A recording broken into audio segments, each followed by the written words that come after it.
qui me paraît essentiel et qui est cohérent avec cette règle des 3 dribbles que je développerai tout à l'heure, en tout cas du dribble limité, c'est la valorisation permanente du jeu sans ballon, donc l'activité des non-porteurs de balle. Et je parle là du jeu offensif. Vous avez bien compris qu'en scolaire, on mettra quand même beaucoup l'accent sur le jeu offensif. Et donc, c'est faire comprendre aux élèves que ce qui va nous intéresser en priorité, et ce qui va être déterminant, et les gens qui vont être les élèves qui vont être les garants de la continuité du jeu, plus que le porteur de balle, ça va être les non-porteurs de balle. Par la pertinence de leur déplacement, de leur démarquage, de leur disponibilité. Moi, j'aime bien parler de présence au jeu.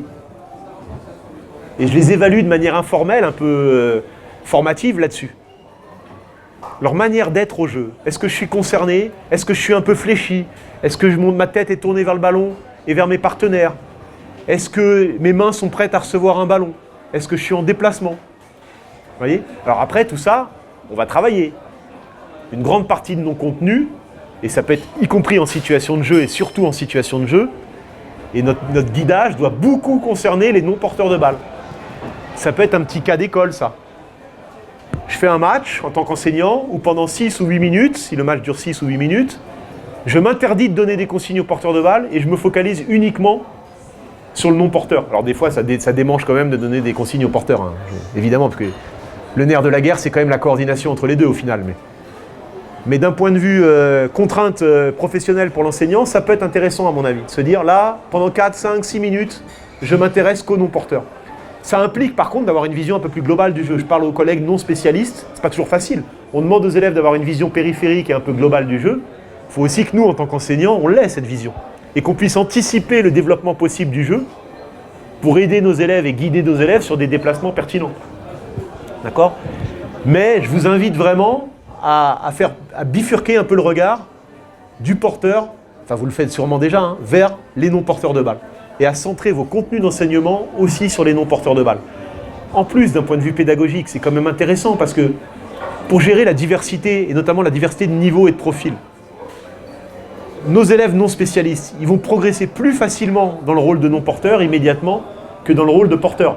Et de toute manière, c'est aussi lié, la qualité de leur déplacement sans le ballon va influer sur les conditions de réception du ballon. Et plus ils vont recevoir le ballon seul dans un espace libre, plus ils seront à même d'enchaîner avec la balle plus facilement. Donc ça va aussi bonifier leur activité de porteur de balle par la suite. Évidemment, dans l'idéal, il ne faut pas qu'ils bougent comme des poulets sans tête, hein. Il ne s'agit pas de bouger pour bouger. Même si chez certains gamins, c'est déjà bien quand ils sont en mouvement, même si c'est un peu désordonné et un peu chaotique, au moins ils sont en mouvement. Mais derrière, il va falloir essayer de mettre ça au service d'intentions tactiques. Et ça, c'est notre boulot. Il va falloir essayer de rationaliser un peu ce qu'ils font. Donc l'idée de ligne de passe, les sensibiliser à l'idée de créer des lignes de passe, relation porteur-non porteur possible, entrer en communication avec un porteur, communication motrice, permettre la progression vers la cible, éventuellement créer le déséquilibre dans la défense, donc comprendre que moi, non porteur de balle, je peux être décisif. Ça veut dire que nous, dans nos feedbacks, il faut être capable de valoriser et de souligner à voix haute un déplacement d'un joueur qui a créé quelque chose pour son équipe. Parce que le sentiment de reconnaissance, si je bouge, que j'ai l'impression de bien faire des choses, mais que le prof ne le voit jamais, je vais arrêter de bouger au bout d'un moment. Et ça veut dire aussi, pourquoi pas, ça c'est vraiment le niveau supérieur, sera plutôt à la S. À un moment donné, j'ai libéré un espace, j'ai pas touché le ballon, j'ai même pas été concerné par le ballon, j'ai même par exemple été à l'opposé du ballon, mais mon déplacement a permis de créer un espace, a permis de créer de l'incertitude sur la défense et a libéré une opportunité pour un partenaire. Mais quoi qu'il en soit, l'activité de non-porteur, elle est déterminante. Elle doit aussi veiller, elle doit permettre aussi une augmentation de l'espace de jeu effectif, ça doit être un souci permanent. Alors il y a un petit bémol à ça quand même, c'est la distance de passe. Il faut mettre les deux en relation. Effectivement, nos élèves, il faut toujours leur demander de s'écarter, de s'étager, d'occuper les espaces libres et d'augmenter la distance, d'augmenter la surface du terrain en attaque. Finalement, c'est ça. Quand vous êtes en attaque, vous cherchez à agrandir le terrain et quand vous êtes en défense, vous cherchez à réduire. Mais évidemment, il faut pondérer ça par rapport aux possibilités de passe. Alors la passe, la distance de passe, c'est pas seulement un problème physique, c'est pas un problème moteur de puissance, c'est surtout un problème technique. Donc même vos petits sixièmes, si vous les faites bosser un peu, ils sont vite capables de faire une passe à 4-5 mètres, à peu près tendue, et de la réceptionner aussi. N'oubliez jamais que la passe, c'est une relation entre un passeur et un réceptionneur. Parfois, on a le passeur qui est là, et le réceptionneur qui a un peu peur ou qui ne sait pas attraper le ballon. Donc il faudra aussi travailler sur les attraper. À un autre niveau, non seulement on va leur demander d'écarter le jeu, de s'étager, mais aussi d'avoir une occupation de plus en plus rationnelle et équilibrée de l'espace de jeu. Hein, mais ça aussi, c'est des choses qu'il faut avoir en tête. C'est bien de se déplacer sans ballon. Si en plus, ça peut contribuer à un début d'organisation collective, c'est encore mieux. Donc là, ça rejoint ce que je vous disais à l'instant, ça implique aussi que vous ayez une vision un peu globale et que vous soyez capable, y compris par certains schémas, pourquoi pas par de la vidéo, de leur montrer un peu ce qu'est un début, un embryon d'organisation collective. Bon, je ne reviens pas là-dessus, c'est ce que je vous ai dit, donc sur l'implication et le rôle qu'on doit avoir là-dessus. Parce que c'est bien de l'annoncer, mais derrière, il faut qu'on soit au rendez-vous, nous, dans notre guidage et dans nos contenus d'enseignement. Je suis un peu perturbé parce que je m'aperçois que je me suis un peu embrouillé dans les diapos. Donc c'était celle-ci qui vous présentait un peu cette idée de variable clé un peu et de parti pris, donc cette idée des contraintes fécondes. Voilà. Que j'ai commencé à évoquer dans le règlement. Donc ce terme-là, j'aime beaucoup. C'est quelque chose qui me structure beaucoup dans mon enseignement, quel que soit l'APSA. Cette idée de contrainte féconde. Donc c'est un peu un oxymore, hein, ça peut paraître contradictoire. Des contraintes, a priori, c'est ce qui va entraver mon comportement. Et féconde, c'est ce qui me permet de grandir, de me développer, d'apprendre. Alors c'est Philippe Mérieux, peut-être ici même, qui a utilisé ce terme-là, mais qui le reprend de Claparède, hein, dans le courant de l'éducation nouvelle. Vous connaissez. Alors pour les étudiants en écrit un, vous réviserez un petit peu. Enfin, Claparède, il n'était pas dans le domaine de l'éducation physique, hein, mais bon bref, je ferme la parenthèse. Donc c'est des variables que moi je considère des leviers vraiment clés pour induire des apprentissages chez les gamins. Donc je vous ai parlé du nombre de dribbles, je vous ai parlé des passes décisives, ça en fait partie. Mais en aucun cas c'est une recette magique à appliquer, donc de toute manière ça demandera un travail de notre part. Il ne suffit pas de dire à un élève « tu as 3 dribbles max » pour que d'emblée il utilise ces 3 dribbles de manière pertinente. Donc ensuite il faut l'aider, l'accompagner, le guider, le réguler sur l'utilisation de ces 3 dribbles. Mais ce qui est sûr, c'est qu'à mon avis, si vous ne mettez jamais cette contrainte-là, vous aurez toujours un jeu très individualiste, très chaotique, des problèmes de climat dans la classe et des gamins qui jouent globalement les uns après les autres, mais jamais ensemble. Alors ça rejoint un peu un article dans une logique d'action située aussi ou de théorie dynamique, écrit je crois en 2014 ou 2015 par Comar et Adé dans la revue EPS. Vous savez, il parle de le pack pour acquérir des compétences, proscrire, amplifier, connecter. Proscrire, quand je vous parle des 3 dribbles, on est exactement là-dedans. Pour amplifier certaines expériences, notamment cette gestion de l'alternative, je passe ou je dribble. Pour progresser vers la cible, je passe ou je dribble. À tout moment, un basketteur, notamment dans la montée de balle, il doit se poser cette question. Donc vous voyez, c'est emblématique quand même, et ça, je sais que ça va parler ici à la EPS, que l'activité adaptative du gamin, c'est ça qui nous intéresse. Et c'est ça, c'est qu'il vive une activité de basketteur. Et le paradoxe, c'est que pour qu'il vive une activité de basketteur, il faut en partie lui supprimer le dribble. Enfin, en tout cas, lui limiter le dribble. C'est paradoxal, hein, mais je suis persuadé de ça. Donc voilà cette règle des 3 dribbles. Alors le pourquoi, quelle intention et lesquelles limites, en tout cas le constat et les intentions, j'en ai parlé, je ne reviens pas dessus. Les limites, évidemment que parfois, dribbler plus de 3 fois, ça peut être un bon choix. Notamment quand je suis seul en fin de contre-attaque. Il n'y a pas de partenaire, il n'y a pas d'adversaire entre moi et la cible. Vous n'allez pas être assez idiot pour lui dire « Stop !» Lui, par contre, va vous dire « Monsieur, c'est nul » ou « Madame, c'est nul, j'ai pas le droit. » Hop, stop, on arrête. Est-ce que tout le monde a vu la situation? On est d'accord? Il est tout seul, il n'y a pas de partenaire, il n'y a pas d'adversaire. Dans ces cas-là, et pour tout le monde, dérogation à la règle des 3 dribbles. Par contre, s'il y a un partenaire, il y a les 3 dribbles. Donc tu dois lui donner, il est mieux placé que toi. Oui. Donc voilà une introduction qui me paraît intelligente d'une règle et d'une dérogation à la règle. Et c'est bien les comportements des gamins et ce qui surgit lors des leçons qui vous guident. Ce n'est pas un catalogue de règles que vous annoncez d'emblée. Alors, les 3 dribbles, par contre, oui, ça va être assez rapidement introduit. Et à mon avis, il ne faut pas lâcher là-dessus. Alors, autre chose que j'adore utiliser, c'est le système de score. Le meilleur moyen, parfois, de traduire des intentions pédagogiques, ou didactiques, ou des thèmes de jeu, ces fameux jeux à thème, c'est le système de score. D'accord? Et l'idée de mettre en place une démarche incitative, c'est-à-dire que tu as des bonus sur certains paniers, à vous de les utiliser ou pas. Alors après, évidemment, on va réguler. On va dire, attends, vous n'avez pas utilisé une seule fois le bonus, comment on pourrait faire pour l'utiliser? Et là, on va rentrer dans les apprentissages. Hein. Encore une fois, ce n'est pas de la magie. Mais vous mettez un système de score qui permet aux gamins, directement, concrètement, de comprendre l'intérêt de ce que vous êtes en train de travailler. Et qui permet de valoriser ce que vous êtes en train de travailler. Je vais donner des exemples concrets pour que vous compreniez bien. Alors, par contre, j'ose à peine le dire parce que c'est devenu un peu un dogme dans la profession, j'aime pas trop les scores multiples. Parce que alors, je vois très bien l'intérêt, rendre lisibles les comportements des élèves. Quand vous êtes prof aussi, ça vous permet de savoir exactement ce qui s'est passé sur 3 terrains différents. Il y a 124 à 118, il a fait une action de tel type, 2 actions. Voilà. On connaît tout ça, le score parlant. Dans l'idée, j'adore. Mais des fois, je trouve que ça devient des... Alors, ils ont gagné 10 842 à... Je comprends plus rien. Alors là, c'est peut-être moins lisible, mais en tout cas, l'idée est la même. C'est qu'à un moment donné, le score est un très bon levier pour inciter à certains comportements. Alors évidemment, ça implique que les élèves soient un peu dans le rapport de force quand même, et envie de gagner le match. Parce que s'ils s'en foutent du score, ça tombe un peu à l'eau, évidemment. D'accord ? Donc il y a certains élèves où il faudra passer par quelques étapes avant d'en arriver là. Alors, quelques exemples, parce que c'est plus parlant. Par exemple, sur une exploitation du jeu rapide avec des débrouillés ou des confirmés, ça sera souvent un thème de travail qu'on a, notamment sur une 2e ou 3e séquence d'enseignement, essayer de prendre de vitesse le repli défensif, et ben on va peut-être valoriser tous les paniers marqués sur contre-attaque à 1 contre 0 ou 1 contre 1 avec un défenseur en retard. Et ben dans ce cas-là, on va gagner une possession. Alors moi, comme je suis vieux, j'ai joué au flipper dans ma jeunesse, donc je parle d'extra balle, mais pour les jeunes, je ne sais pas si ça existe encore. Stéphane, ça te parle, ça? Voilà.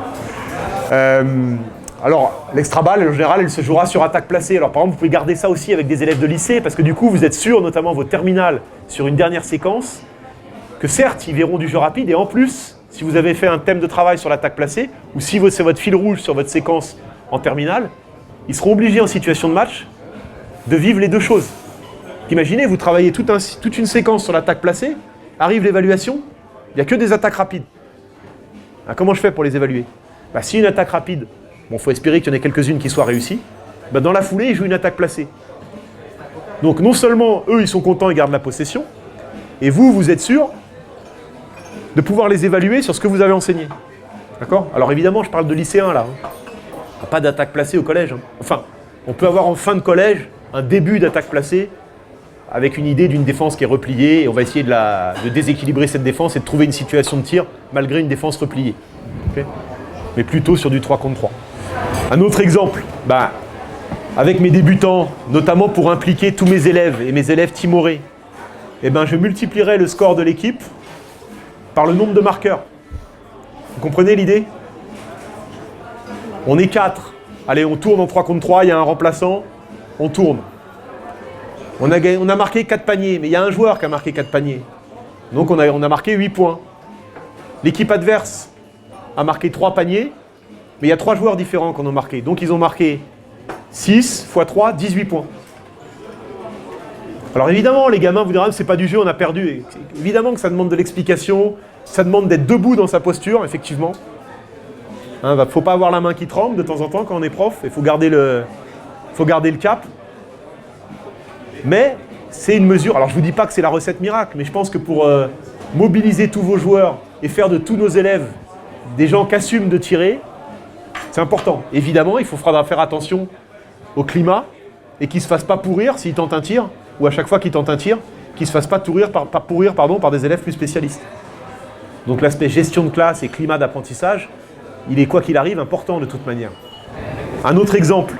Alors ça, j'aime beaucoup ça par rapport à... Ça permet aussi de parler du tir, parce je n'aurai pas malheureusement le temps de tout développer, mais un des problèmes fondamentaux au basket, c'est savoir si je dois tirer ou si je ne dois pas tirer. Dès que je suis dans l'espace de marque, le tir, il est quasiment possible. Tirer pour tirer au basket, c'est relativement facile. Tirer avec des chances raisonnables de marquer, tout commence. C'est là où le problème commence. Et donc, moi, j'aime bien traduire ça de manière assez basique avec des gamins, sur quelque chose qui leur parle, qui fait partie de leur quotidien. Feu rouge, feu orange, feu vert. Et du coup, avec des bonus, mais aussi avec des malus. Par exemple, je prends un tir considéré comme feu vert, on l'aura défini avec les élèves, je reviendrai dessus. Je le marque, ça vaut 4 points. Je le rate, je perds rien. Voire, pourquoi pas, je gagne 1 point. Je ne l'ai pas mis là, mais ça serait une possibilité. Je prends un tir orange, c'est-à-dire que je tire, mais la situation elle est un peu ambiguë. Ok, pourquoi pas. Il y avait peut-être mieux à faire, il y avait peut-être une passe supplémentaire à faire. Tu as décidé de tirer, ou tu as décidé de tirer, pourquoi pas. Si tu marques, ça vaut 2, ça ne vaut plus que 2 points. Si tu rates, alors là c'est à vous de voir, selon un peu votre posture pédagogique, ça peut être 0, ça peut pourquoi pas aussi être un malus. C'est peut-être un peu dur. Ça va dépendre du profil. Si c'est un tireur fou, pourquoi pas un petit malus. Par contre, quoi qu'il arrive, si j'ai tiré sur un feu rouge et que j'ai regardé mon nombril et j'ai dit j'ai envie de tirer alors je tire et j'embête tout le monde pour rester poli, bah là, tu vas donner un malus peut-être individuel, mais peut-être pour toute ton équipe. Alors là, c'est à manier avec précaution, parce qu'évidemment, dans un contexte un peu difficile, ça peut être le feu dans l'équipe. Et ça peut être le feu dans votre cours. Mais ça peut être aussi parfois, si vous êtes un peu expérimenté, on va dire, et que vous maîtrisez bien votre contexte, un pari sur l'autorégulation de vos élèves dans l'équipe. Un pari, je vous l'accorde, un peu risqué parfois. Mais parfois, par contre, quand ça marche, quel plaisir. Vous êtes tranquille, et les élèves d'eux-mêmes, alors parfois, ils n'ont pas toujours les mots adaptés, mais ils vont se réguler. Et vous êtes à peu près sûr que celui qui a abusé des tirs en feu rouge, sur la prochaine séquence, surtout s'ils ont descendu de terrain sur la montante descendante, mais il prendra plus ses tirs en feu rouge. Effectivement, tu as tout à fait raison, donc je m'excuse de ne pas l'avoir précisé, à adapter au profil des élèves et au contexte d'enseignement. Alors là, encore une fois, c'est mon ancrage lycée pro avec des classes. Alors, je n'avais pas que des classes de garçons, mais j'avais des classes 100% garçons. Et effectivement, c'est des procédures qui sont directement issues de ce contexte-là. Et je n'avais pas du tout la même approche avec mes BEP secrétariat, par exemple. Effectivement. Et ça aurait été contre-productif. Par contre, à long terme, si je peux les amener vers ça, c'est que j'ai bien bossé. Mais j'y arrivais pas tout le temps. Alors, sur des experts, à l'AS ou sur une section sportive, par exemple, où le temps d'attaque devient un vrai outil d'enseignement ou outil d'entraînement, vous savez, on aime bien soit marquer sur jeu rapide, la possession dure 24 secondes, ou alors aller au bout des 24 secondes. L'idée, c'est que non seulement on va trouver une meilleure position de tir, si on n'a pas trouvé un tir facile d'emblée, et en plus, on va user la défense. D'accord ? Et parce qu'un décalage qui est peut-être un petit décalage au bout de 8 ou 10 ou 12 secondes d'attaque, si on attaque bien, ce sera peut-être un gros décalage et un tir encore plus facile au bout de 20 ou 22 secondes d'attaque. D'accord ? Et dans ce cas-là, bah, par exemple, on va interdire tous les tirs entre 8 et 16 secondes, où on va les bonifier. Alors, à un niveau inférieur, si vous ne voulez pas vous embêter, avec des classes lambda de lycée, ça peut être le nombre de passes. On travaille l'attaque placée, on n'a pas le droit de tirer en moins de 3 passes. Alors, les élèves, ils s'adaptent vite, qu'est-ce qu'ils font ? Passe inutile à la périphérie. 1, 2, à toi, à moi. On a fait 3 passes, c'est bon. Bam, on balance une saucisse sur la planche. Moi, j'introduis très vite, et c'est ce que je fais notamment avec mes étudiants de première année. Donc, bon, c'est des STAPS, c'est tout, mais quelque part, je pense que c'est transposable avec des lycéens. Il faut que la balle aille au moins une fois dans la raquette. Parmi ces 3 ou 4 passes, il faut que la balle aille dans la raquette. Et donc, je mets des joueurs plutôt tous à la périphérie et un système de coupe vers la cible. On peut faire du 3-3 ou du 4 contre 4. On commence tous à la périphérie. Défense individuelle obligatoire. Et on doit, avant d'avoir le droit de tirer, trouver une passe dans la raquette plutôt sur un joueur qui coupe. Je ne vais pas leur demander un joueur dos au panier. Ça sera uniquement à la S et encore si j'ai des bons joueurs. Parce que jouer dos au panier, c'est quand même très compliqué et très spécifique. Donc en EPS classique, ça on oublie. Par contre, 3 ou 4 joueurs face au panier, oui. C'est marrant parce qu'en plus, ça correspond à une tendance du basket de très haut niveau à l'heure actuelle. Donc vous voyez, bon, petite parenthèse, mais suivre ce qui se passe au très haut niveau, mais avec un œil de prof, c'est quelque chose à faire.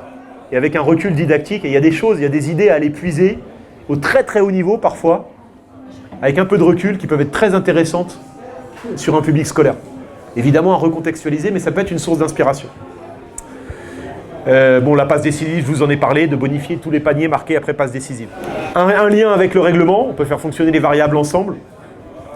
Et ça marche bien avec des classes de fous furieux, qui sont à la fois concernés par le résultat, mais qui font trop de fautes. Allez, mes footballeurs de l'EP, allons dans la caricature. Mais les caricatures, il y a toujours un fond de vérité derrière. Hein, et ben, le score, ça sera le nombre de scores moins le nombre de fautes commises par l'équipe. Alors ça peut être encore plus radical, hein, c'est ce qui existe au bac, il me semble encore, ou ce qui existait à une époque. Quand vous passez un certain nombre de fautes individuelles, votre note peut être minorée. Mais là, on ne va pas parler de notes, mais déjà sur le score de l'équipe. Et j'aime bien l'idée de responsabilité collective. Et ça aussi, c'est quelque chose issu du basket fédéral. Hein. Le nombre de fautes collectives est comptabilisé. Un dernier exemple qui n'est pas sur les diapos, là, que j'aime bien, c'est les scénarios de match.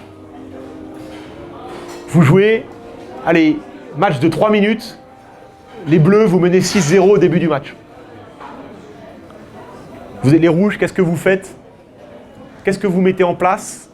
Vous leur donnez un temps de concertation. Évidemment, il faut avoir travaillé avant, hein. Mais ça peut être aussi le début, ça peut être le point de départ d'un travail un peu stratégique. Il faut qu'on récupère des ballons vite, il faut qu'on défende tout terrain, il faut qu'on prenne des tirs assez rapides. Vous voyez, vous leur posez un problème, vous les faites rentrer dans une réflexion un peu tactique à partir d'un problème concret. Okay, et donc des scores un peu trafiqués, pardonnez-moi l'expression, d'entrée. On ne commence pas à 0-0, on commence avec un handicap.